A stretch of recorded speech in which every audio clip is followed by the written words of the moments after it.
Welcome to Testing Positive. In our Devos this week, we're not talking about the horrors of having a positive diagnosis with the virus. No, we are talking about how to come through a test of your faith with something positive to hold on to, something that can't be taken away from you. And today, we're going to examine exactly that when we go through affliction. Look with me in 2 Corinthians chapter 4, verse 16. The Apostle Paul encourages them with this statement. He says, we do not lose heart, though our outer self is wasting away. What's that inferring? Well, that infers that they're going through some stuff. I mean, they're having some sort of issue. They're having some sort of problem.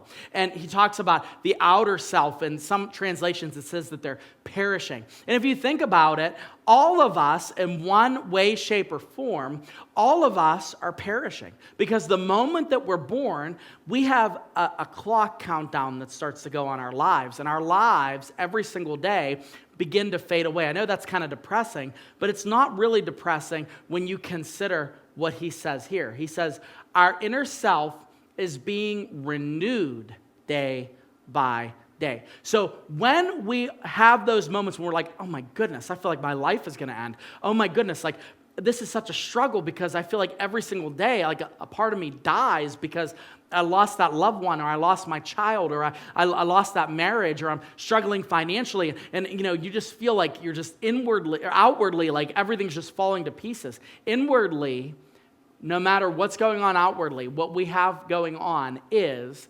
God's inner work. I think one of the greatest things that you can do to train your brain whenever something is coming your way where you feel like you never expected this, you have to train your mind to recognize that Jesus is doing something great in you. He's renewing you by the power of his Spirit. He is transforming you and igniting in you something that maybe previously wouldn't have been there apart from you coming through that trial. And so what happens a lot of times is Christians, when they go through these things, and maybe they're not thinking clearly about what the scriptures teach, they start to say things like, well, I don't know why God gave up on me. Or they start to say things like, well, I thought that God loved me.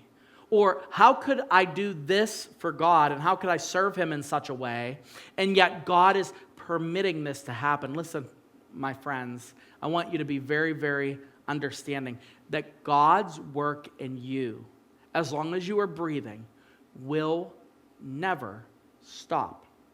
So what the devil's going to try to do is he's going to try to get you to doubt in the darkness what God has revealed to you in the light. And what God has revealed, that he that began a good work will complete it. The moment that you've trusted in Jesus Christ as your Savior, he gave you a new heart. He gave you a new life. He gave you a new nature.